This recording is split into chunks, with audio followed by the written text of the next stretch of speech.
Պատկերացրեք մի հատ սրընթաց գնաց կա, որը իրան դրել է նոյի տապանի տեղ ու բոլորին տանում է դեպի պայծառ ապագան ու որոշ մարդիկ այդ գնացքից ուշանում են։ Յուրաքանչյուր միջին ստատիստիկ մարդ կարողանում է պրիմիտիվ ինֆորմացիայից դարձնել բամբասանք։ Ու այդ նույն ժամանակ մենք այն իվեստի համով երշիկ ենք արտադրում։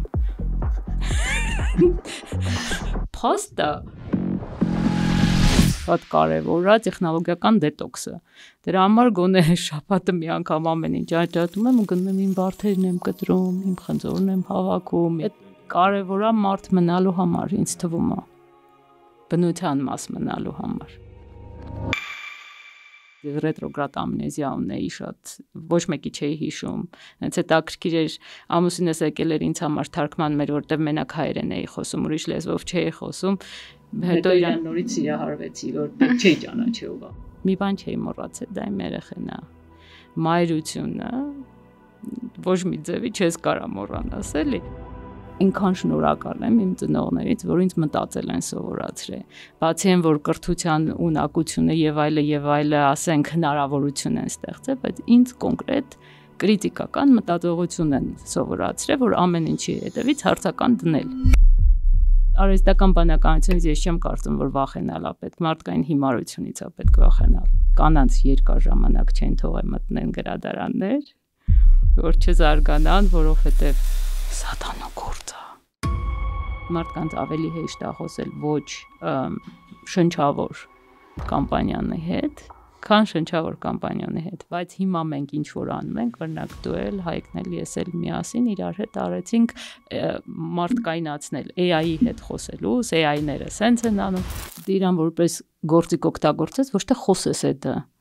Դու քո հաշվիչի հետ, որ հաշվիչին ասենք ինչ որ բան ես անում, չես խոսում, չէ՞ հետը։ Մենք հասնում ենք նրա, որ հավասարացնում ենք մարդու հետ ու իրավունքներ ենք տալիս, դա գալու է մի օր։ Իսկ ընդհանրապես AI-ը մարդուն ծույլ չի դարձնում։ Ես չեմ ուզում իմ պատի կախած նկարը AI-ը նկարած լինի։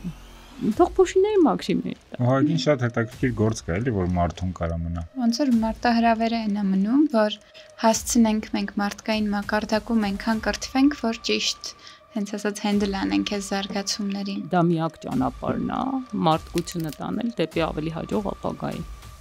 Դա միակ ճանապարհն է։ Ամեն ինչն է մարդուց կախված, մինչև մարդը կոնտրոլը չթողի։ Սեր, հոգի, սիրտ չմոռանալ, մարդկություն չմոռանալ։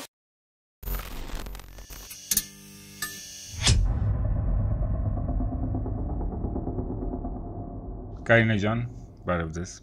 Ես AI-ին հարցրեցի, որ մի հատ ինձ պատմի ու ինտրո ներկայացնի ձեր մասին։ Հիմա կկարդամ այդ ինտրոն եւ կփորձենք հասկանալ ինչքանով է ինքը սխալ պատմում ձեր մասին կամ ճիշտ է պատմում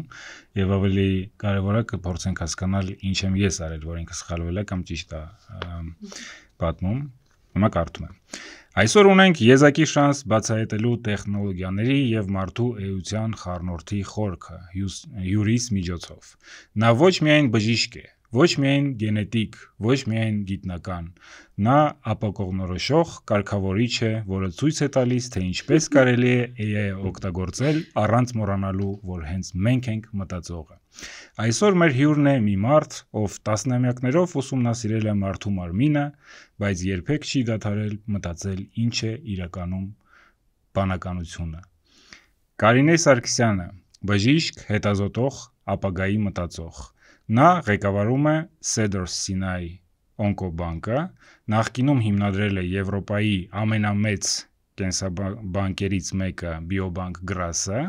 մինչև եկավ Լոս Անջելես, նա արդեն կրթել է մի ամբողջ սերունդ, հրատարակելով Future Intelligence the World in 2050 գիրքը եւ խոսելով TEDx-ում, Davos-ում, PNE-ում եւ UN ասամբլեայում։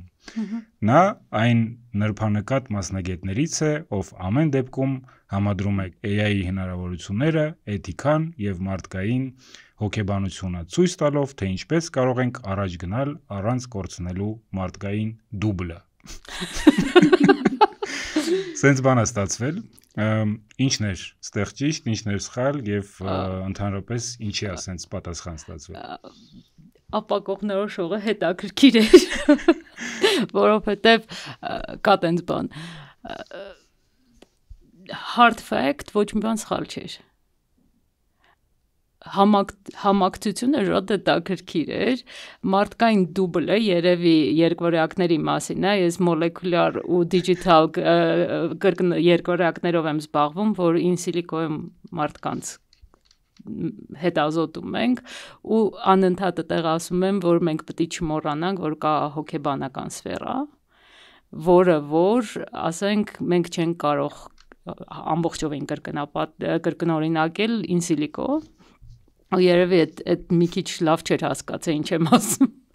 բայց մնացածը, թե որտեղ եմ խոսում, այն կարևորները ընտրել էր ինձ թվում, որ մարդկանց հետաքրքիր կլինի, որովհետև ասենք, եթե ասենք Եվրոպայի գենետիկների կոնգրեսում խոսել է, այդ ոչ մեկին չի հետաքրքրի, բայց որ ասենք UN General Assembly-ում կամ Davos-ում մարդիկ կասեն, հա։ Դրա համար ասենք ընտրել է։ Բնայում ինչ էիք խոսում։ No comment։ Ու որտեղից ինքը գիտի։ Հա, հետաքրքիր է որտեղից ինքը գիտի ու հետաքրքիր է որ ինքը կոնկրետ չի նշել որ երկրի բնանա։ Okay։ Okay։ Ուզում եմ որ սկսենք մեր զրույցը այսօրվա, ընդհանրապես թե ինչ է իրականում AI-ը, որովհետև տարբեր մարդիկ տարբեր ձևով են անցալում AI-ը դա բանականություն է թե AI-ը դա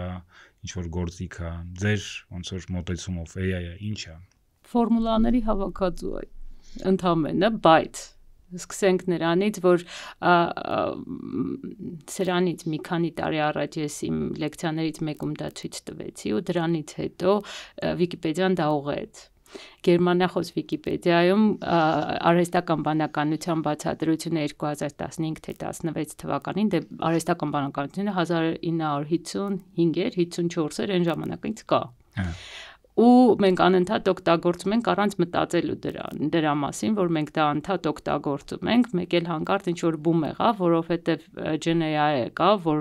լեզվական այդ կոմպլեքսները մարդիկ սկսեցին օգտագործելու վախենալ։ Թե չէ գիտնականները, մաթեմատիկները, ֆիզիկները անընդհատ օգտագործում էին, էլեկտրոնային արտադրողները անընդհատ օգտագործում էին, մեր գրպանում սմարթֆոններով քայլում էինք ու ոչ մեկը չէր վախենում էլի դրանից։ Ու ասենք գրած էր արհեստական բանականությունը մենք չենք կարող սահմանել, որովհետև համընդհանուր մարդկային բանականության սահմանում չկա։ Եթե մենք չենք կարողանում բանականություն երևույթը բոլորս համաձայն ենք ինչ-որ մի բանի վրա ու սահմանենք, մենք ոնց կարանք արհեստական բանականությունը սահմանենք։ Ու այդ պատճառով, ասենք, ես դա անդադ ցույց էի տալիս իմ լեկցիաներին, Վիկիպեդիան դա փոխեց։ Գերմանախոս Վիկիպեդիայում տենց էր էլի ներկայացված։ Ու արհեստական բանականությունը ուղղակի հայելի է։ Մարդկության համընդհանուր վարքագծի գումարային վարքագծի հայելին է։ Այսինքն երբ որ մենք ասում ենք որ արհեստական բանականությունը կարա մտածի, ինքը կարա մտածի, թե չի կարա։ Ինքը կարող է կոմբինացնել մեր մտածելը, այն ինչ որ ասենք տպագրվել է, ինչ որ մենք արել ենք, ինչ հարցեր ենք մենք տալիս, նույնիսկ այդ հարցերը, որտեղ ամեն անգամ հարց տալուց մենք լցնում ենք արհեստական բանականությունը նոր ինֆորմացիայով։ Ինքը հզոր կոմբինատոր գործիք է։ Բայց ինքնուրույն կոմբինացիաներ ինքը կարա ստեղծի, բայց լրիվ նոր միտք, որը կոմբինատոր չի։ Բայց մարդներ չի կարա, չէ՞, այսինքն մեծամասնությունը մարդկանց իրանք լրիվ նոր միտք չեն կարող ստեղծեն։ Այսինքն ինքը ոնց որ ինչ-որ միջին մարդը լինի։ Կարելի է տենց ասել, թե չէ։ Որովհետև նոր միտքը ով է կարող ստեղծել։ Միջին ստատիստիկ մարդը ջուրասել բատարեյկաներով։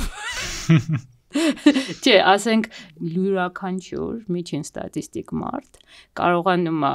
պրիմիտիվ ինֆորմացիայից դարձնել բամբասանք։ Հա։ ChatGPT-ին դա չի կարողանում։ Okay։ Всё մարդը հաղթեց։ Բամբասանքով ով կմտածեր։ Բայց բամբասանքը մարդկային կրեատիվիտետի առաջի բանն է եղել, առաջի արտահայտությունն է եղել դեռ քարե դարում։ Հա։ Ամենաառաջի արտահայտությունը կրեատիվիտետի ոչ թե եղել է նոր գործիքներ ստեղծելը, այլ բամբասանքը։ Դա մերևությունն է ցավոք, ոնց ասում է, հա։ у вас завелись вши осмовучинч, у земли завелись человеки,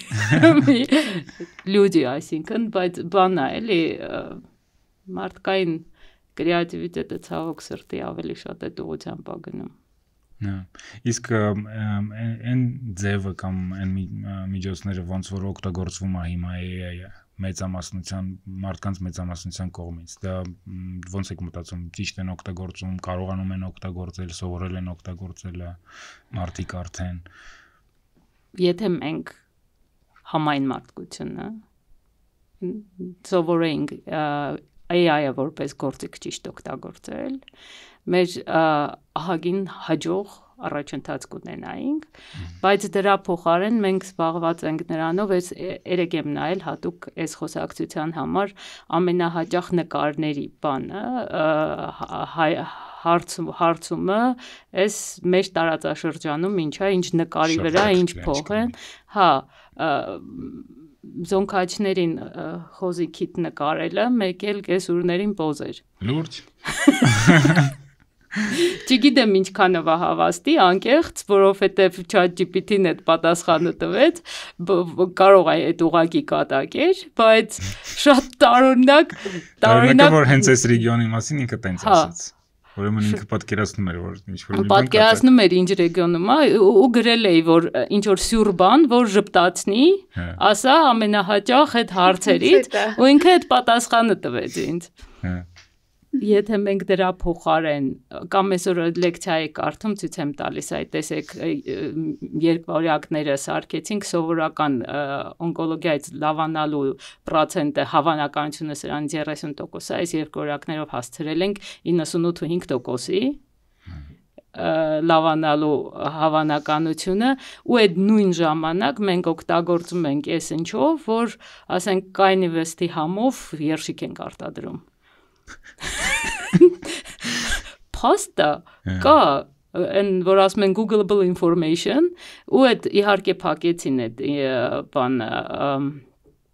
այդ ամբողջ պատմությունը փակեցին թույլ չտվեցին որովհետև FDA-ը չհաստատեց որ շարունակեն վաճառելու բայց 3-4 տարի վաճառում էին Jennifer Lawrence էլի մի քանի տենց ինչ որ հայտնի մարդկանց բան էին վերցնում ցողունային բջիջներ ու երշիկի մեջ մսի մեջ ավելացնում էին ու վաճառում էին абսուրդ այդ տեխնոլոգիան եթե մենք օգտագործենք այդ ցողունային բջիջներով գիտեք ինչքան հեմատոօնկոլոգիայով հիվանդի կփրկեինք ու դրա համար արհեստական բանականությունից ես չեմ կարծում որ վախենալ է պետք մարդկային հիմարությունից է պետք վախենալ այդ վախենալու թեման այտենց մի հատ առանձին թեմա է որ մարդիկ ունեն իրենց մեջ վախեր այդ վախերը ինչքան չափով է իրավասու կամ ինչքան չափով է չափազանցրած ոնց եք մտածում որ քարեդարի բաներին նայում ենք պատերին նայում ենք ինչեր է նկարած մենք տեսնում ենք որ մարդիկ այն ժամանակ արդեն շատ մեծ վախեր են ունեցել բաներից որոնք վախենալու չեն եղել հետո կրակից ենք սարսափելի վախեցել երբ որ ասենք կրակը պատահական կայծակից հետո եղել է մարդիկ կրակից փախել են ոչ թե մոտենան բայց եթե կրակը չընտելացնեին մարդիկ ու չօգտագործեին մենք այսօր իրար հետ չէինք խոսի մենք այսօր իրար հետ բուբու պապա ձեռքերով ոտքերով չէ ու հետո մարդիկ վախեցել են գրքից գրականությունից կանանց երկար ժամանակ չեն թողել մտնեն գրադարաններ որ չզարգանան որովհետև սատանու գործ է բայց եթե գիրք գրականությունը չլիներ եթե կոմունիկացիան չլիներ եւ այլը այսինքն մենք բոլոր նորություններից միշտ վախենում ենք այն ինչ որ մարդիկ չեն կարողանում բացատրել իսկ AI-ը շատ ավելի անբացատրելի է որովհետև մենք մտածում ենք մաքսիմում 3 դիմենսիայի մեջ իսկ AI-ը աշխատում է 48+ դիմենսիաների մեջ ու դրա համար մեզ համար դա շատ դժվար է հասկանալ թե այդ կոմբինացիաները ոնց է ալնում ու ցենց գաղափար կա explainable AI այսինքն բացատրելի արհեստական բանականություն ու այդ տրեյնինգները ահագին տրեյնինգներ ենք անցկացնում բժիշկներին, որ իրանք չվախենան օգտագործելուց, ասենք այն բաները, որոնք շատ կարագացնեն։ Ուզում եմ մի քիչ խոսանք ընդհանրապես որտեղ է AI-ը օգտագործվում, եթե լայն շրջանակների մասին խոսանք, ով պետք է օգտագործի AI-ը իր կյանքում։ Այսինքն մարդը աշխատում է ցանկացած հաստատությունում, բանկում, չգիտեմ, մարդը աշխատում է կոնտենտ է ստեղծում նյուզերի համար, մարդը աշխատում է մեբել է արտադրում, իրանց այդ վերաբերվում է այս մեր խոսակցությունը, թե մենք խոսում ենք բժիշկների մասին, ով որ գիտնականների մասին, ով որ առաջատար սեգմենտներում ինչ որ հայտնաբերություններ են ուզում ստանալ։ Պատկերացրեք մի հատ սրընթաց գնաց կա, որը իրան դրել է նոյի տապանի տեղ ու բոլորին տանում է դեպի պայծառ ապագան, ու որոշ մարդիկ այդ գնացքից ուշանում են։ Իրանք մնում են այնտեղ, որտեղ մնացին, իսկ գնացքը գնաց։ Այդ AI-ն է այդ գնացքը։ Այդ գնացքը AI-ն է։ Ով որ չնստեց այդ գնացքը, ինչ է իր այդ դինում։ Ես կարծում եմ, որ պետքա բալանս ունենալ։ Պետքա համ այդ գնացքը նստել, համ հետադարձ ճանապարհը իմանալ, երբ որ հանգիստ լինի։ Դրա համար ես մեծ այգի ունեմ ու հողի հետ աշխատում եմ։ Ու դա հավասարակշռում է այն տեխնոլոգիական ծավալը, որ ասենք իմ գլխի վրա է, ուսերի վրա է, որ ինչ որ պահի այն էլ պետք կենել։ Ու ես չեմ կարծում, որ ոնց է, որ հեռախոսը ոնց որ ասենք ումա պետքա մարդկանց, ովքեր իրանց բան են արտադրում, կահույք են արտադրում, թե սրան է պետք, թե նրան։ Սրանից 30 տարի առաջ տենց չէր, ոչ մեկին այդ հեռախոսը պետք չէր, բայց այսօր բոլորին է պետք։ Այդ նույն հարցն եք տալիս։ Դա հաջորդ տեխնոլոգիան է, բոլորին դա մի օր պետք է լինելու, ու մենք պետք է այդ գնացքը սրընթաց նստենք։ Բայց ես ինձ համար շատ կարևոր է տեխնոլոգիական դետոքսը։ Դրա համար գոնե շաբաթը մի անգամ ամեն ինչ աճատում եմ ու գնում եմ իմ վարդերն եմ կտրում, իմ խնձորն եմ հավաքում, իմ կանաչին եմ աճացնում։ Նենց մեծ բաներ է, լոլիկներ է աճեին Կալիֆոռնիայի այգում։ Ու դա պետք է, դա կարևոր, ասենք իմ դուխու արտադրության էլ բան ունեմ, իմ Ավստրիայի այգու գրացի վարդերից, բանը յուղ էի ստանում, այդ պետք է էլի, համենայն դեպս պետք է լինել բնությանը մոտիկ, որովհետև մենք բնության մասնիկ ենք։ Այսինքն տեխնոլոգիան օգտագործելը պարտադիր է դառնում, բայց քանի որ խնդիր է նաև մարդու համար, որ տեխնոլոգիաները շատ են դարել իր կյանքում, արդեն մենք ստիպված ենք փուշ անել այն ժամանակը, որ մենք հենց մեր առանց տեխնոլոգիայի ենք ապրում։ Այդ կարևոր է մարդ մնալու համար, ինձ թվում է, բնության մաս մնալու համար։ Շատ դրական է։ Որ հոմո նանոտեխնոս չդառնանք։ Հոմո նանոտեխնոս։ Հոմո սապիենսից հետո դա է գալու։ Իսկ ոնց են սխալ օգտագործում մարդիկ, այսինքն կա, որ կա ձև ոնց ավելի ճիշտ օգտագործել է կամ սխալ օգտագործել է ոնց է լինում։ Այս ձեր պրոֆեսիոնալ օրինակ ոլորտից ոնց եք դուք տեսնում մարդիկ, ով սխալ։ Prompt manager-ը դարձել է արդեն մասնագիտություն, ճիշտ գրելը հարցը։ Գեներատիվ AI-ին ճիշտ հարց տալը դարձել է մասնագիտություն, որովհետև մարդիկ հիշում եք չեն խնդրում եմ շնորհակալություն եւ այլ այդ բառերի վրա ահա որ մեծ կորուստներ են ունենում AI կամպանիաները, որովհետև իրանք դրանք պետք է ֆիլտր անեն այդ բառերը ոչ մեկի պետք չի please give me այսինչ բանը, հա, կամ խնդրում եմ այսինչ բանը արա, այդ խնդրում եմ հաշվարկել էր ինչ որ մեկը դրե հաշվարկել էր, որ օրական $100,000 ավել էներգիայի ծախսա։ Բայց այդ միֆա թե իրականություն։ Այդ իրականությունն է, որ ահա որ մեծ ծախսը վստահաբար իրականություն է, բայց արդյոք այդ բառերը ողջունել, ինչ որ ավելի ընկերական տոնով գրել չի ազդում պատասխանի որակի վրա, որովհետև մենք շատ հաճախ այդ Gen AI օգտագործողներից նկատում ենք, որ նույն prompt-ը երբ որ տալիս ես այս մոդելներին, թեկուզ ինչ տոնով կպատասխանի, դու ինչ տոնով ես ուզում պատասխանի, այդ տոնով ես գրում, շատ հաճախ դրանով է որոշվում, ու նաև ինձ մեկ-մեկ թվում է, որ իհարկե այդ Սեմ Ալթմանի հայտարարությունը տեսա ու նաև դրանից հետո բան ուներ,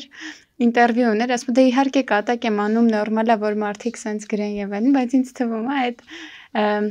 պետք է լինի ու իհարկե լիքը հավելյալ էներգիա է ծախսվում, բայց նույն մենք մեր խոսքի մեջ լիքը ավելորդ բառեր ենք գրում, բայց ես այս տոն փոխող բառերը ավելորդ չեմ համարում մի տեսակ, ուզում եմ հասկանամ այդ ոնց եք նայում դրան։ Շատ սիրուն է, որ ջահելը էմոցիոնալ սֆերայում ուզում է գրագետ մնա։ Նախ դա ինձ շատ հույս է տալի, որ մենք լավ ապագա ունենք, որովհետև այդ էմոցիոնալ գրագիտությունն է, բարև, խնդրում եմ հաջողություն եւ այլ այդ ամեն ինչը օգտագործել ու չանել, բայց պատասխանը բնականաբար տարբեր կլինի, որովհետեւ կախված նրանից թե ինչպես ես գրում, ստանում ես պատասխան, բայց եթե ուզում ես fact driven, այսինքն 4 ֆակտերի վրա հիմնված պատասխան ունենաս, դա ոչ մի բան չի փոխում։ Փոխում է թե դու իրան ասես, թե ինքը ինչ դերի մեջ պետք է լինի, ասենք AI-ին պետք է տալ prompt 3 կոնկրետ կետով։ Առաջինը եղիր փորձիր տանել այս ինչ մարդու կամ այս ինչ երևույթի կամ այս ինչի դերը։ Շատ ժամանակ մարդիկ իրանց CV-ին կախում են, բան ավելացնում են, attach են անում, ասում են դու այս մարդն ես։ Այսինքն դնում են AI-ին իր հենց տեղը։ Հա։ Okay. Հա։ Այսինքն իմ փոխարեն մտածի։ Դու ես ես։ Դու ես ես, ըհը։ Հետո կոնկրետ հարցնում ես ինչ ու ինչ ձևով։ Այսինքն ինչ ես ուզում, պետք է մինիմալ ու ինչքան հնարավոր է precise, ինչքան հնարավոր է թիրախային, ինչքան հնարավոր է քիչ բառերով թիրախային հարցը տաս։ Ու ասես որ նաև քեզ տա որտեղից ինքը հավաքեց այդ ինֆորմացիան, այդ դեպքում այդ գալյուցինացիաները արդեն չես ունենա, որ ասես դուր ինձ ինֆորմացիան որտեղից ես տվել, դուր ինձ այդ բաները կամ կոնկրետ լինքերը որտեղից է գալի, կամ չգիտեմ, ասենք պուբլիկացիաների տարիները, կամ ինչ որ մարդու ելույթի օրը ժամը, ու մեկ-մեկ որ հարցնում ես, ինքը նույնիսկ ասում է առաջ գնա, այս 5 րոպեից լսի։ Որտեղից վերցրեցի այդ ինֆորմացիան, այսինքն դու ինֆորմացիայի աղբյուրը եթե ուզում ես ու ասում ես որ ճշգրիտ դուր ինձ պատասխանը, այդ ճշգրիտ բառն էլ ահագին օգնում, չնայած լիքը էներգիա տանում։ Հա, շատ հետաքրքիր է ոնց որ AI-ների հետ շփվելու արդյունքում լիքը sense so-called prompt տեխնիկաներ են իհայտ գալիս, ու տենց մեր ամենասիրելիներից մեկը այդ ACDQ-ն է, հիմնական մեծ ձեր նշած կետերն է, որ act, context, details ու վերջում շատ իմ ամենասիրելի կետն է, որ դեռ այդքան շատ չի տարածվել, question-ն է վերջում, ասում ենք, եթե իմ այս հարցմանը պատասխանելու համար ինչ-որ հարցեր ունես, որոնց պատասխանելով ավելի լավ արդյունք կտաս, արի այդ հարցերը ինձ տուր, հետո պատասխանի, սենց շատ հետաքրքիր տեխնիկաներ են իհայտ գալիս AI-ների էջման ու կոնկրետ արդյունավետություն են բարձրացնում, եթե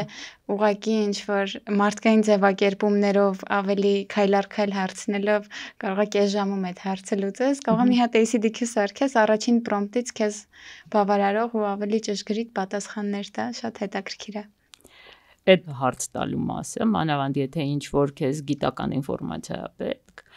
ահագին ավելի ճշգրտացնում է պատասխանը միանշանակ, որովհետև ինքը արդեն ասում է, այս ինչ բանը, քո այս ինչ պարամետրը չես տվել, այդ պարամետրը ինձ ավելացրու տուր, որ ես կարողանամ պատասխանեմ, բայց հիմա մենք ինչ որ անում ենք, օրինակ դու էլ, Հայկն էլ, ես էլ միասին իրար հետ արեցինք մարդկայնացնել AI-ի հետ խոսելուց, AI-ները սենց են անում, մենք իրանց մարդկայնացնում ենք, բայց այդ ընդամենը թվերի ու կետերի համակցությունն է։ Մենք սովորել ենք, ասենք, սենց ինչ որ կերպար ենք սարքել, ինձ թվում է մի քիչ դրանից գուշապետ լինել։ Այդ էլ մեր գալուցինացիան է։ Այդ էլ մեր գալուցինացիան։ Ինքն էլ գալուցինացիաներ ունի, մենք էլ։ Մեզ հեշտ է շփվել նմանի հետ, երևի տենց սարքվենք, որ ստացվի էֆեկտիվ լինի շփումը։ Ես ընկեր ունեմ, ինքը անընդհատ խոսում է AI-ի հետ, դե GPT-ի հետ է խոսում, voice-ով։ Ոնց որ սովորական մարդու հետ է խոսում, հարցեր է տալի, պատասխաններ է ստանում։ Այնտեղ ինչ որ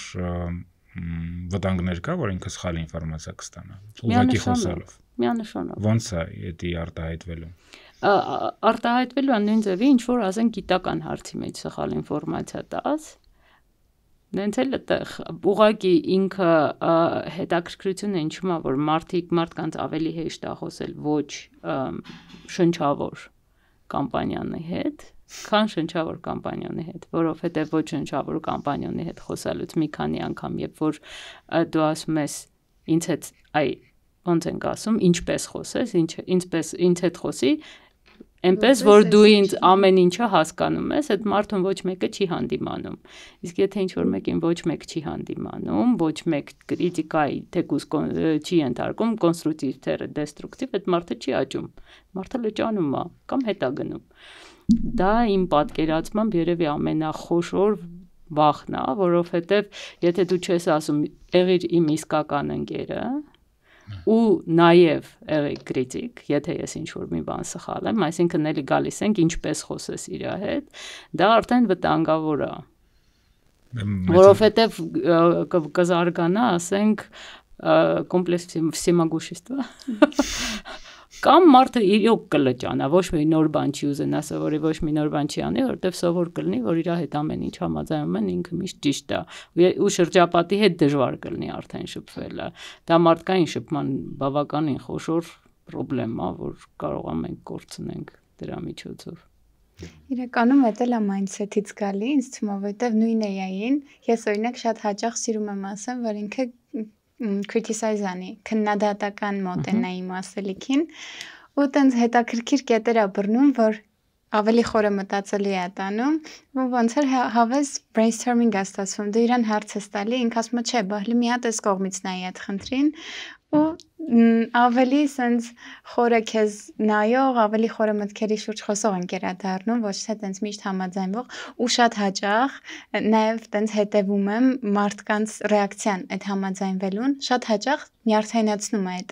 Երբ որ ինչ-որ թեմայի շուրջ խոսում են, ու AI-ները սենց անդադ համաձայնվում են, այս GPT-ի վերջի մոդելներն էին տենց, ու հիմա հագին նվազեցրել են այդ, որովհետև բացական, սենց ասած, արձագանք եկավ, ու դա էլ է շատ հետաքրքիր, որ մեզ հաճախ թվում է, որ մարդկանց դուր է գալիս այդ, որ չեն հակադարձում, բայց լիքը մարդու այդ ավելի շատ վանել էր։ Էնել կա էնել։ Ոնց որ ամեն ինչում։ Ոնց որ ամեն ինչում, բայց եթե նույնիսկ ուզում ես քեզ հանդիմանի, պետք է ասես թե ինչ խելքի հանդիմանի։ Որովհետև պրիմիտիվ դենց բաներ կա, մի հատ ելույթ էի ունեցել, ոնց որ իմ ուսանողների համար ելույթ էի ունեցել իմ նույն ելույթը, որը պետք է խոսեի որպես UNDP cup speak-ի ժամանակ, ու ասի երեխեք challenge me։ Երեխեքը շատ կրիտիկական նայելով հարցերով բանով, ու դա մենք նկարեցինք։ Ես այդ վիդեոն դրեցի ChatGPT-ին, ասի challenge this։ Ու չասեցի ոնց, այդ իմ սխալն էր։ Ինքը challenge արավ իմ շորը։ Կոշիկը։ Իմ որ մազերս սենց ընկնում է անընդհատ դեմքիս վրա, հա, ու խանգարում է, ասեց, որ բանա, եթե դու ուզում ես, ասենք, կոնտրովերս ռեակցիա առաջանաս, այդ կոշիկներով կարաս լինես, բայց եթե ուզում ես, որ բոլորը քեզ ընդունեն որպես ակադեմիական ինչ-որ բարձր որակի մարդ, այդ կոշիկները կարող է որոշ մարդկանց մոտ տարօրինակ լինի։ Ինքը իմ շապիկը շատ կրիտիկական վերաբերվեց, որովհետև շապիկիս վրա գրած էր Free Armenian prisoners from other injustice, ու Ռուբեն Վարդանյանի նկարներ։ Հա։ Ու ինքը դա կրիտիկարեց։ Ինքը դա կրիտիկարեց, ասեց, եթե դու UNDP բեմի վրա, UN, ասենք, այսինքն ՄԱԿ-ի զարգացման բանի բեմի վրա, զարգացման կոմիտեի բեմի վրա խոսում ես, ու այնտեղ պետք է որ պոլիտիկա չլինի, դա պոլիտիկական բան է։ Քո gesture-ը պետք է չանես, կամ եթե դա պոլիտիկական չի, եթե դա քո ընտանիքի անդամն է, դու սկզբից ասա, որ սա իմ ընտանիքի անդամի նկարն է։ Ինչ որ տենց ես որևէ նյութի մասին որևէ կրիտիկա չստացա, որովհետև սխալ էի արել, չէի ասել նյութը կրիտիկա արա, ոչ թե ինձ։ Ինքը իմ, ասենք, ձեռքերով շատ ես խոսում, մի քիչ ավելի պունկտուալ օգտագործի ձեռքերից gesture-ները, քիչ ժպտա, Դենց բաների վրա էր ավելի շատ այդ մի ժամանոց լեկցիայի դրա վրա էր ավելի շատ ես իհարկե այդ շապիկը նորից հակայի ու NDP բեմի վրա ու սկսեցի որ սա մարդասիրական է եւ ոչ թե քաղաքական ու ցավոք սրտի այդ օրը ապրիլի 24-ն էր ու իմ առաջի սլայդն էլ դրեցի ապրիլի 24-ի սաղին ոտի կանգնացրեցի որպես մի րոպե լռություն հայենք չէ ոչ միշտ պետք է AI-ին լսել այո այդ դրա մասին է որ մարդկությունը չի կարելի կորցնել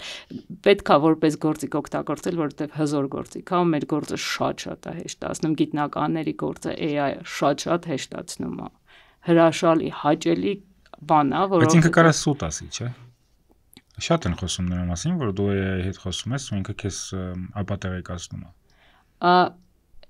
հենց դա որ պետք է իրան որպես գործիք օգտագործես ոչ թե խոսես դա դու քո հաշվիչի հետ որ հաշվիչին ասենք ինչ որ բան ես անում չես խոսում չէ դա եթե վերաբերվում ես որպես ֆորմուլաների հավաքածու ու ճիշտ հարցեր ես տալի որ քո x-ը y-ը ու z-ը ճիշտ որոշի այդ դեպքում ինքը չի կարող քեզ խաբի բայց այդ տերմինը որ կա trash out հենց դա եթե ինչ է դա նշանակում այդ նշանակում է աղբը լցնես մեջը աղբել դուրս կգա եթե ստրուկտուրա մտցնես մեջը ստրուկտուրա դուրս կգա այսինքն մենք ահագին վերջի ուրեմն 2021, 22, 23, 24 թվականներին ամբողջ աշխարհում գիտական հոդվածների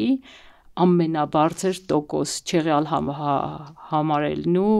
cancel անելն է տպագրված որ մի անգամ տպագրվել են հետո մեկ ուրիշը փորձել է ճշտել է եւ այլը ասել անդե սխալ կա կամ խափել են կամ ինչ որ մի բան են չի այսինքն շատ բարձր տոկոս է ու այդ թվում ասենք որ ասենք նենց փոքր ինչ որ ժուրնալներ են բաներ են Nature Genetics, Nature, Cell ինչ որ շատ բարձր ռեյտինգի բաներում անընդհատ ու տոկոսը որ հեղինակները գիտնականները իրանք են գրում ասում են իմ հոդվածը սխալ է ինձ հետ տվեք բավականին մեծ է իրանք էլ ստուգում են իրանք ստուգում են իրանք հասկանում են ու հետ են վերցնում ու դա մի կողմից տխուր է իհարկե որ վայ ես ինչ լավ բան արեցինք արագ տպենք հետո հետևից գնում են բայց մյուս կողմից էլ ցույց է տալիս որ այսինքն գոնե դրա ասենք ինչ որ վերահսկման մեխանիզմ կա մարդկային վերահսկման մեխանիզմ կա որ մարդիկ նայում են ստուգում են եւ այլը ես վերջերս մի հատ բան ենք Nature Genetic ենք submit ենք արել այդ բանը աշխատությունը որը էսա շուտով դուրս կգա, որովհետև conditionally accepted, sense ասած, ինչ որ բաներ պետք է փոխենք ու այդ տվյալները, որ մենք ստացել էինք դիգիտալ երկվորյակների վրա, հետո ստուգել էինք, թե հավանականությունը այդ մարդկանց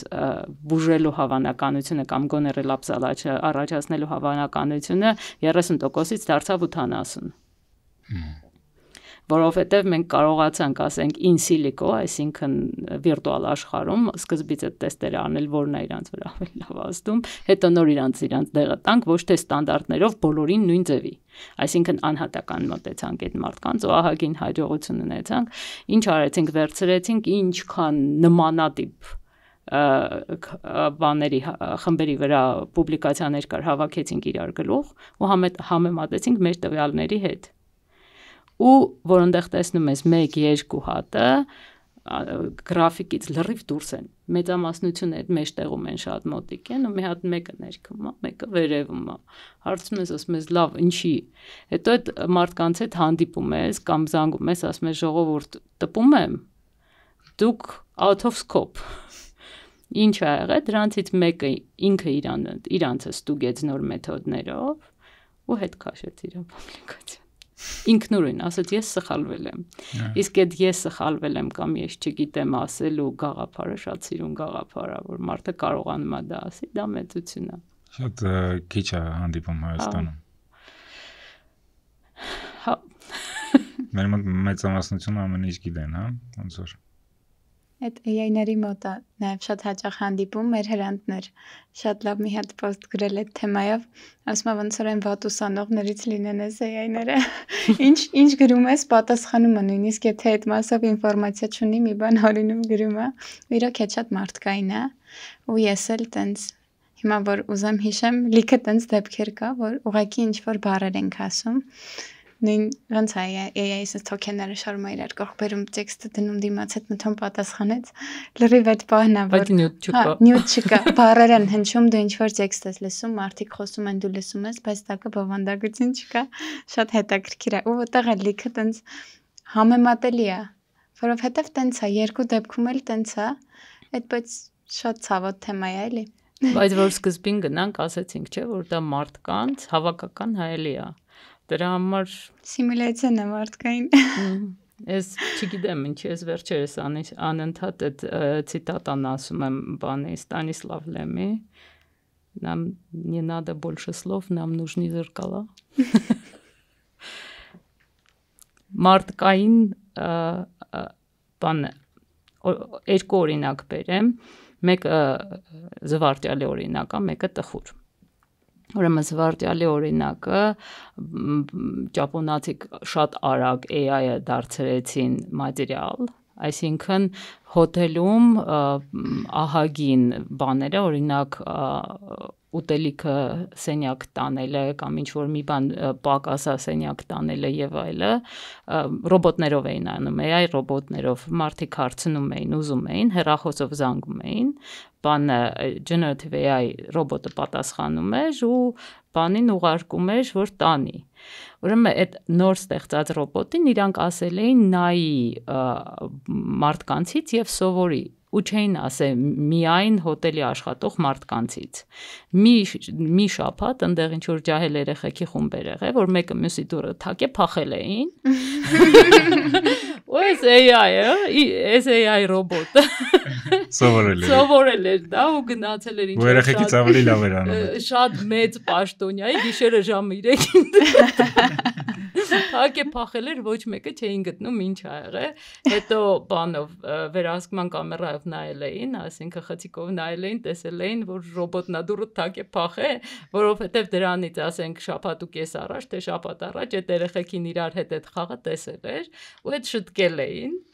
այսինքն միևնույնն է ինքը ինքնուրույն չէր սովորել էլի բայց դուրը թակե փախել էր Որովհետև սովորել էր, հետո պրոմպտը ճշտել էին, որ սովորի միայն նրանից, ովքեր ունիֆորմով են ու իր վրա անուն կա, որովհետև մենակ դրանք են քո օրինակը, այսինքն սովորի մարդկանցից էլ չէին գրել, այդ ասենք զվարճալի օրինակն է, Իսկ տխուր օրինակն է նա, որ ապահովագրական կամպանիաները սկսեցին մեքենական ուսուցման ու AI միջոցով որոշումներ ընդունել մարդուն հաստատեն, թե մերժեն իր բուժօգնությունը։ Ու դրա համար սկսեցին օգտագործել վերջին 30-35 տարվա իրանց որոշումները։ Ու բոլորը սկսեցին գոռալ, որ AI-ը ռասիստ է։ Որովհետև բաներին, ասենք, եկվորներին չի հաստատում, մաշկի գույնը մուկ չի հաստատում, այնա, ոնց կարա AI-ը ռասիստ լինի, AI-ը սովորում է մարդկանցից, մարդիկ ինչպիսին են, այնպիսին էլ ինքը որոշումներ ընդունում վերջի 30 տարվա մեջ, փաստորեն դուք ուրեմն վերջի 5 տարվանը տվեք, երբ որ բոլորը արդեն ռասիստ չեն։ Դրանից առաջ, այսինքն դուք տենց աշխատել եք բոլորդ։ Դա ձեր հայելինն է, դա շատ տխուր պատմություն է։ Իրանք իրանց ջրի երեսը հանեցին էլի այդ ստացվում է։ Հա։ Այս ընդհանրապես երբ որ մեծ տրանսֆորմացիա է աշխարհում տեղի ունենում տեխնոլոգիաների մեջ, դա իրականում նաև մեծ հնարավորություններ է, չէ՞, ստեղծում, այսինքն եթե ինչ-որ նոր բան է ստեղծվում, օրինակ եթե վկայենք մեր հայկական հասարակության օրինակով, հա, ինքը եթե մենք կարողանում ենք հնարավորինս շատ մարդկանց ներգրավել այդ AI գրագիտության մեջ եւ այլն, ինքը մեզ հնարավորություն է ստեղծում, որ մենք ինչ-որ աճ ունենանք ավելի շատ, քան ուրիշ հասարակությունները, որտեղ որ այտենց ինտենսիվ դա չի լինում։ Գոյություն ունի Armenia Academy-ն, որը որ հենց այդ հարցերով է զբաղվում, եւ նպատակ կա 1 միլիոն հայ AI գրագիտություն սովորացնել։ Իհարկե մեծ առավելագույնը 5 տարում, նվազագույնը 1 միլիոն հայ։ Այո, տես նպատակ։ AI գրագետ դարձնել։ Ինքը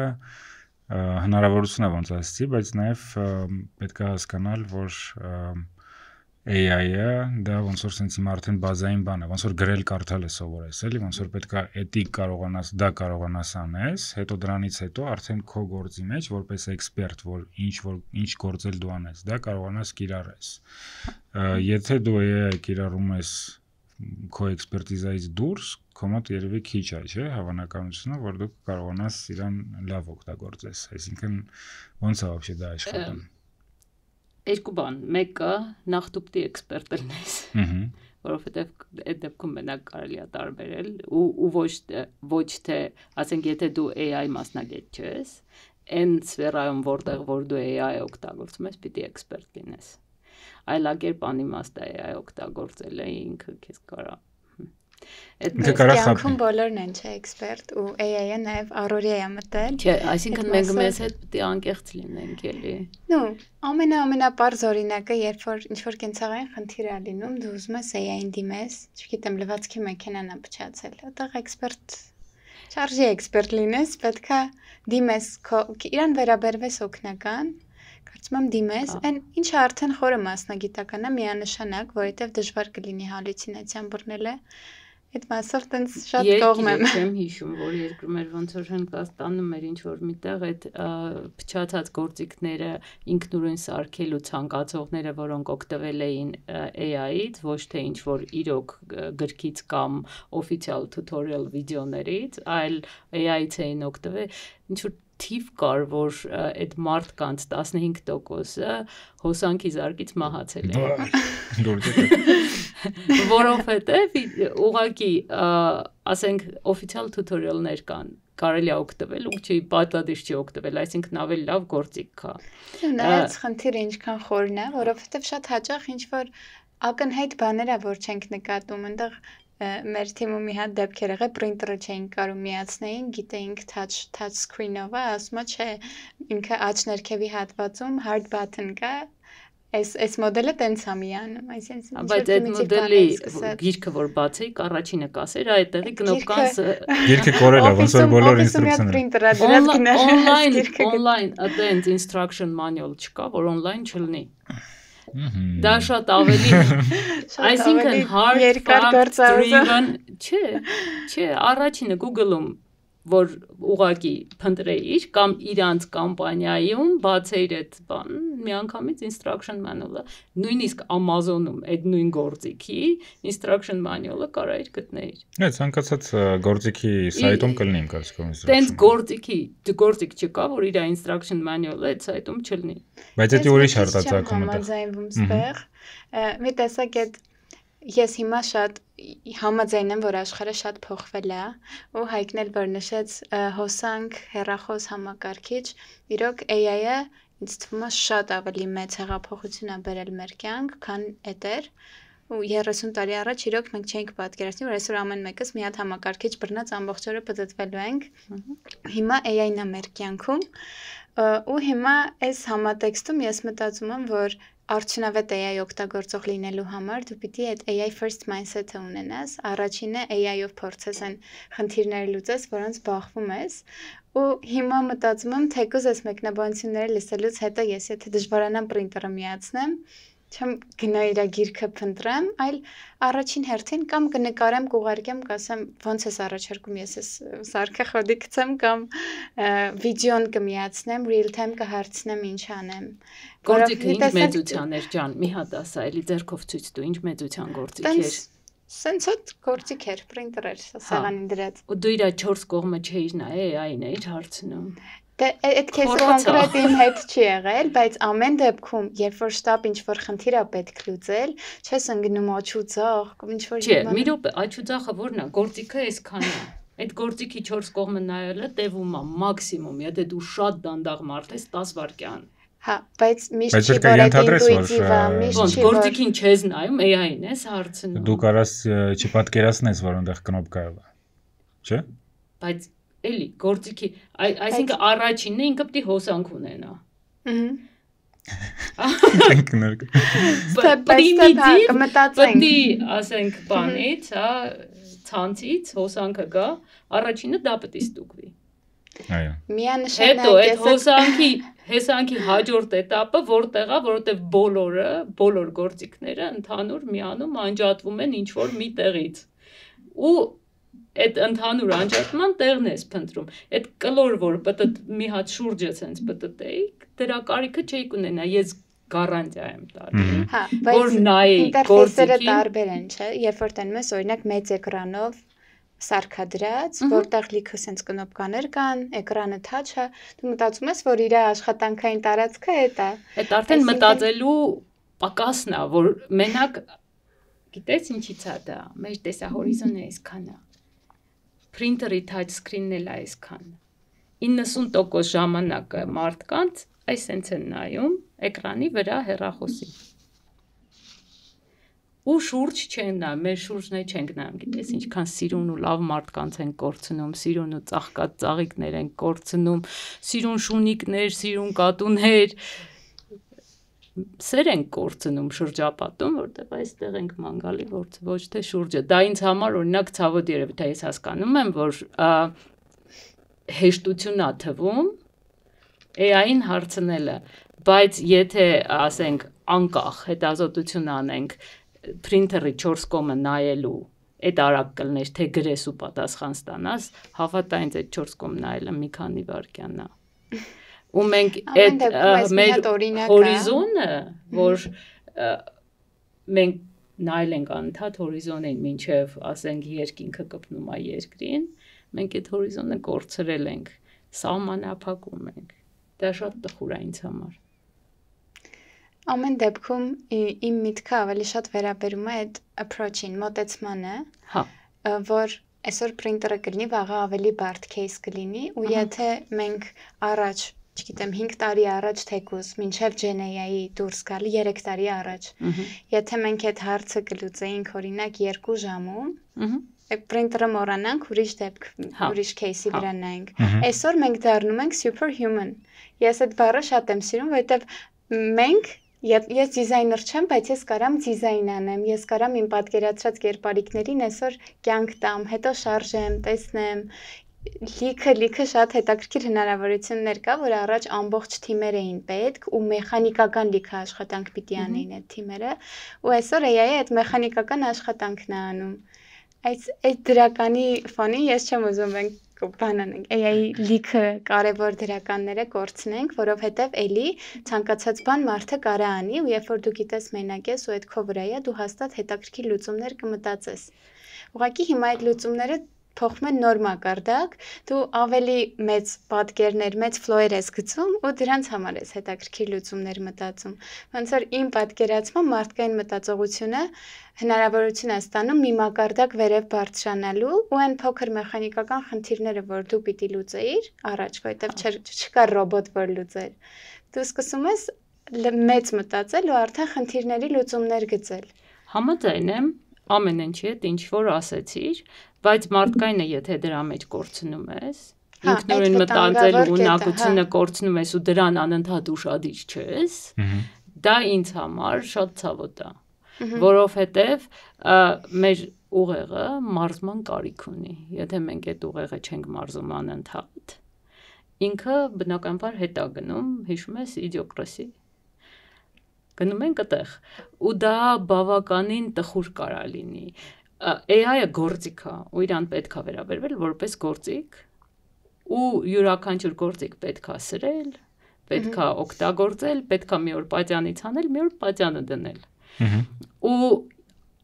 ամեն կետում ինչ որ ասեցիր համաձայն եմ, բայց այդ ամեն ինչի մեջ պետք է սեր հոգի սիրտ չմոռանալ, մարդկություն չմոռանալ, որովհետև ինչ է superhuman-ը։ Մենք ասում ենք, ասենք augmented մարդիկ, որ լինեն կիսա ռոբոտ, կիսա մարդ, ես գիտես քանի կտոր կա իմ մեջ իմպլանտ։ Էս էլ է սաղ իմպլանտ։ Ես արդեն կիսա ռոբոտ։ Բայց ուղեղը չէ, վերևի այդ մասը։ Չէ, ուղեղս իմն է։ ուղեղս իմն է, բայց ուղեղի փակող մեծ մասը տիտանից է։ Այսօր լեկցիա եմ կարդացել ուսանողների, ուղեղս ցույց եմ տալիս, ցենց ծակած էլի, դե բժշկականին կարելի է դա ցույց տալ, ասում եմ, այս ես եմ։ Ու ահագին բան, ասենք սրտի pacemaker-ը եւ այլը, ահագին բան augment-ված է ու ես շատ գոհ ու շնորհակալ եմ, որ AI կա, որովհետեւ AI-ի դիագնոստիկայի միջոցով իմ կյանքը փրկվել է։ Դրա մասին կպատմեք, քիչ ոնց է ընդհանրապես։ Եկեք COVID-ի մասին պատմեմ մի հատ հետո, որովհետեւ օրինակ, տես ասում ես, այն որ generative AI եկավ եւ այլը, generative AI-ից առաջ մենք այդքան բաները կարողացանք արտադրել տարբեր տեսակի պրիվկաների հայերեն դե ասա պատվաստան Ես հայերեն եմ ասում պատվաստան միջոցներ այդքան արագ կարողացանք արտադրել, որովհետև մեր մեքենայական ուսուցումը լիքը օգնեց մեզ։ Այսինքն դա հզոր գործիք է ու ես շատ պոզիտիվ եմ վերաբերվում AI-ին, որը նաև ասենք իմ կյանքի դիագնոստիկային օգնել է։ Ես զգում էի, որ ինչ որ բան է կատարվում, բայց ոչ մեկը, ոչ մի ձևի ոչ մի բան չէին գտնում։ Հետազոտում ենք, չէին գտնում, հետազոտում ենք, չէին գտնում, ասում էի, չէ, ինչ որ մի բան այն չի։ Ու ասենք այն ժամանակ աշխարհի լավագույն վիրաբույժներից, նեյրովիրաբույժներից մեկը, որը ցավոք սրտի անցած տարի արդեն անցավ թոշակի, իմ ընկերն էր, որ ինձ մոտեցա, ասում եմ, չէ, Մայքլ, իմ մոտ մի բան այն չի։ Ես զգում եմ, որ այն չի։ Ասեց, արի բան անենք, ֆունկցիոնալ MRT անենք, ու այդ ֆունկցիոնալ MRT-ն բան անենք, անալիզ անենք, թող փորձենք ինքը գտնի։ Բան ունենք, picture-based diagnostic ունենք։ Ու այսինքն ամենաառաջի level-ում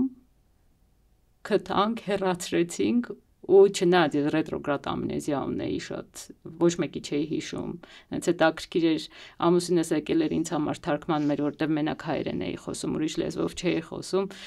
հետո իրան նորից սիրահարվեցի, որ չէի ճանաչել ով է։ Ասում էի շնորհակալություն ձեզ, որ շատ տարօրինակ երևույթ էր, ես մոռացել էի, որ բժիշկ եմ եւ այլը, մի բան չէի մոռացել, դա իմ երեխան է, մայրությունը ոչ մի ձևի չես կարա մոռանաս, էլի, բայց հետաքրքիրն ինչ է, որ իմ կյանքը փրկեց, որովհետև այդ picture-based diagnostic-ը լրիվ AI չի, բայց ասենք machine learning-ը, որը մեքենայական ուսուցումն է, AI-ը ասենք ավելի կոնտրոլի տակ պահած, ասենց ասած մաս է, ավելի հաշվարկային մաս է, ինքը իմ կյանքը փրկել է, ես շատ պոզիտիվ եմ, ես դրանով ապրում եմ, ես դա իմ աշխատանքի 90%-ն է, բայց ես նաև տեսնում եմ, որ երբ որ ես տանն եմ, ես դրան էլ չեմ ուզում։ Ես չեմ ուզում AI-ին հարցնեմ, ինքը ինչ է կարծում Արա Գեղեցիկ ու Շամիրամի մասին։ Ես ուզում եմ իրան կարդամ ու զգամ։ Ես չեմ ուզում իմ պատի կախած նկարը AI-ը նկարած լինի։ Այդ արդեն ասենք հետո ես չեմ ուզում իմ փոխարեն ինքը գրի։ Ես ուզում եմ իմ փոխարեն ինքը աման լվապոլը մագնի, այդ ամեն ինչը անի, այն repetitive ամեն ինչը, որը ինձ համար անհետաքրքիր է ինքը անի, որ հետաքրքիր գործով ես զբաղվեմ։ Թող փոշիների մաքսիմի։ Ահագին շատ հետաքրքիր գործ կա էլի, որ մարդուն կարա մնա։ Այնքան հետաքրքիր գործեր կան, որ կարան մարդուն մնան։ Մի հետաքրքիր բան էլ մենք արդեն էլի Իրան ասում ենք, Իրանը այդ արդեն մարդուն ենք, չէ՞, մարդկայնացնում ենք մենք Իրան, այս վերջերս բանում Սթենֆորդում մի քանի հայով հավաքվել ենք, էլի AI-ի մասին էինք խոսում, Դավիթ Յենգը մի ունիկալ բան ասեց։ Ես հենց բանով ասեցի այդ բանը կոբոտները ինչ որ մի պատասխանի ժամանակ հարցի, ինքը ասեց ինչ ես կոբոտ ասում, այդ կան բիոլոգիական entity of the society, այսինքն բան կենսական երևույթներ եւ ոչ կենսական երևույթներ ու կենսական մարդ ու ոչ կենսական մարդ AI-ը ոչ կենսական մարդ է, այսինքն կոբոտը իր համար շատ վիրավորական էր, Բայց երբ որ ես դրանից ընդամենը 10 րոպե առաջ ասեցի co-penalist, այսինքն իմ հետ զրուցողները, ինքը դրանից չնեղացավ։ Ես ասի colleague, ինքը չնեղացավ, այսինքն իմ գոլեգայից չնեղացավ։ Ես ասեցի co-speaker, այսինքն իմ հետ խոսող մարդը, ինքը էլի չնեղացավ։ Հենց կոպոտ ասեցի, նեղացավ։ Այսինքն մենք հասնում ենք նրան, որ հավասարացնում ենք մարդու հետ ու իրավունքներ ենք տալիս, դա գալու է մի օր։ Բայց ավելի են նուրբ բաներ կան հուզական սֆերայի, հորմոնալ հուզական սֆերայի, որ ինձ թվում է կարելի է կոպի անել, կարելի է կարա Շեքսպիրից սովորի, Դյումայից սովորի, բոլորից կարա սովորի ու մեզ ձև տա, բայց իրական զգացմունք, որը մեր հորմոնները խփում է գլխներիս ու ուրիշ բան չենք տեսնում, բնականաբար չի ունենա, ու պատկերացնում եք ինչքան տխուր կլինի մի մարդուն, որը այդ վիճակում է, իր դեմը մեքենա է։ Դա շատ տխուր։ Մեքենան կկարողանա մենակ իմիտացնի, ու կլինի իմիտացիա։ Էմպաթիա ունի այդ մարդու նկատմամբ։ Իսկ սիրո իմիտացիան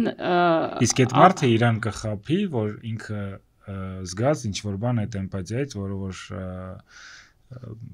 կոմպյուտերը իրան բան արեց։ Ու կունենանք, ասենք, աուգմենտացիա, որը շատ տխուր է, կդառնա, կհասնենք նրան, որ ասենք ոնց են ասում եմ, բանը հարցրեցինք, ասեցինք, այս Բախի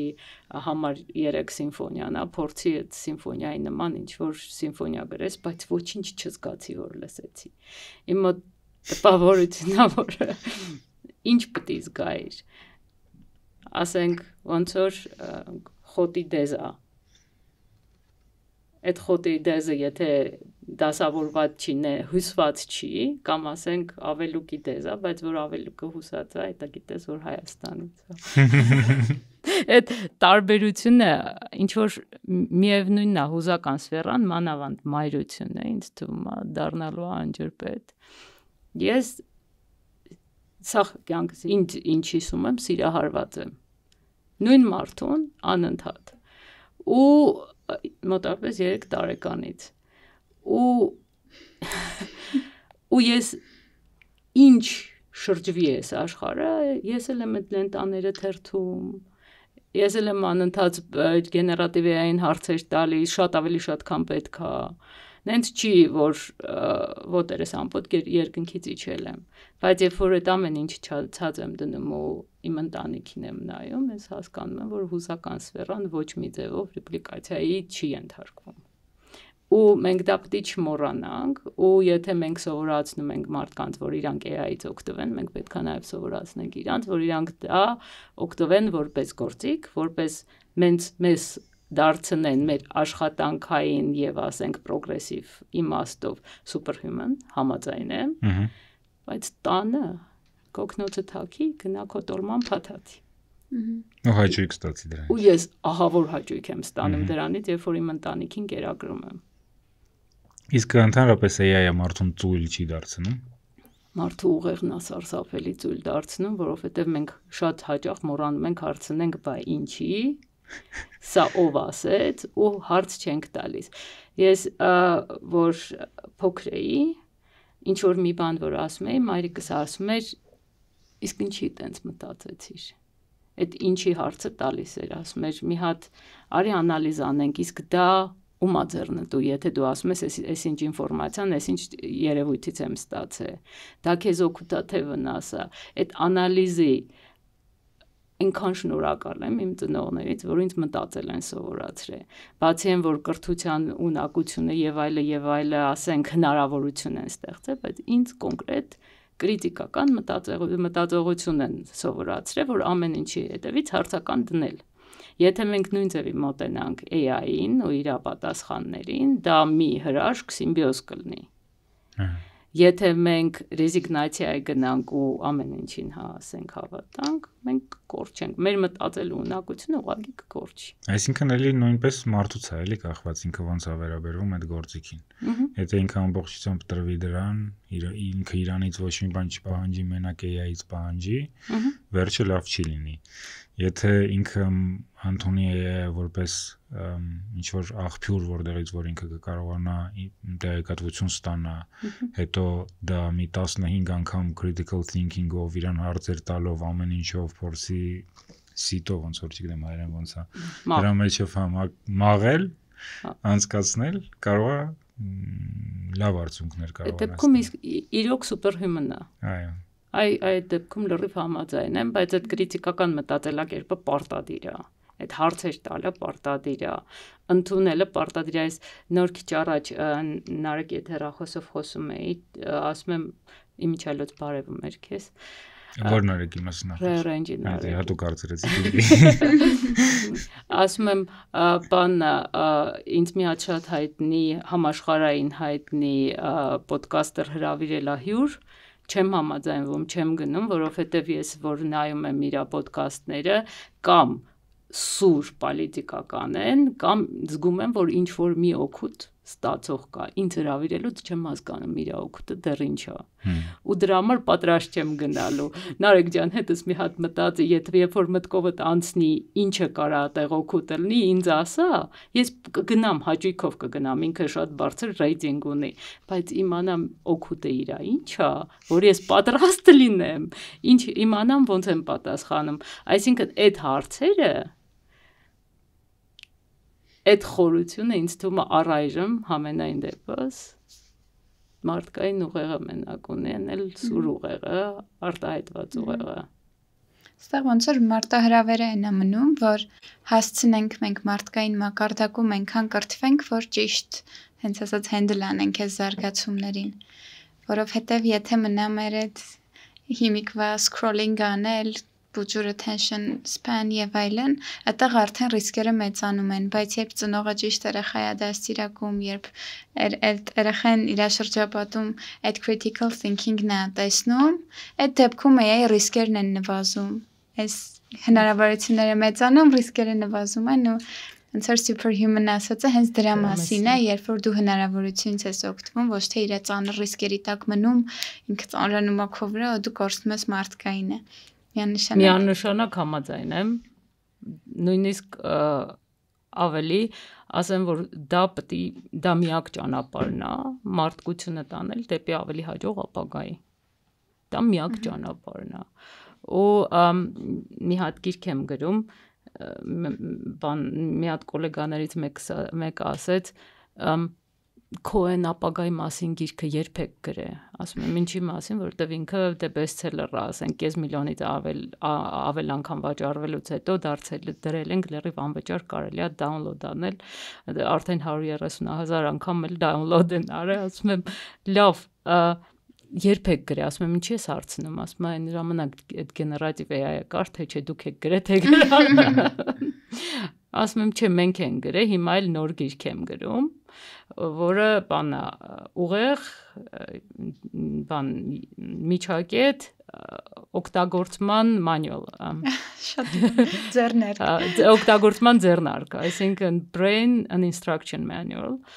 Նայում ասում եմ ճիշտն ասա դու ես գրում։ Ասում եմ հենց էտա որ ես եմ գրում ու նաև անդրադառնում եմ այդ ամեն ինչին, որ կոմբինացիան հզոր հնարավորություններ է տալիս, բայց երբ որ դու մարդկայինը կորցնում ես, այսինքն ինովատիվ գաղափարները, որոնք ասենք ոչ թե կոմբինատոր են, որ state իրանց կպցնեն, այն կոմբինատոր հնարավորությունները ինչ որ AI ունի, թե գեներատիվ AI-ը, թե ասենք բանը հաշվարկողական AI-ը, թե ասենք գեոգրաֆիկ AI-ը, որն էլ լինի, մարդը այդ հնարավորությունները չունի ու չենք էլ ունենալու, բայց ինովացիայի գաղափարը, որ լրիվ այդ ստանդարտից դուրս ինչ որ բանի հասնի, որի ինֆորմացիայի բազիսը չկա, դու չես, դա ծնվում է մենակ մարդու ուղեղում։ Ու եթե մեր ուղեղը չմարզենք, դրանք էլ չեն ծնվի, ու մի օր ամբողջ աշխարհը կլճանա։ Դա շատ տխուր կլինի։ Տենց մուլտիկ կար Վալի, չգիտեմ տեսել եք թե չէ, հենց բանում այնտեղ այդ միտքը կար այդ մուլտիկում, որ դե ռոբոտը լրիվ human էր, խաղալիք ռոբոտ էր, ու ինքը ընկել էր մի հատ տեզերա գնաց, որտեղ որ մարդկանց տեղը սաղ ռոբոտներն էին անում, ոսենց այնտեղ չաղ-չաղ մարդիկ էին, որոնք ուղղակի պրոստից կամ հերոստացույց էին նայում կամ իրանց ուտելիք էին մտցնում իրանց մեջ կամ ինչ որ մի տենց բան։ Դրանից ավելի անհաջող օրինակ էլ կա, այդ արդեն բանն է, Matrix-ը։ Հա։ Որ այդ չաղերը կամածնի հարում են, որովհետև իրանց էներգիան օգտագործվում է։ Բայց այս AI-ը ինչի մասին որ մենք խոսում ենք, դա ընդհանրապես շատ հեռու է։ Ընդհանրապես вообще կապ չունի, չէ՞ դրա հետ։ Դե սրանից մի տարի առաջ որ խոսեինք, լրիվ ուրիշ բան կխոսեինք ու էլի կասեինք շատ հեռու է։ Հա։ Իսկ կարո՞ղ է 10 տարի առաջ արդեն Matrix-ում լինենք։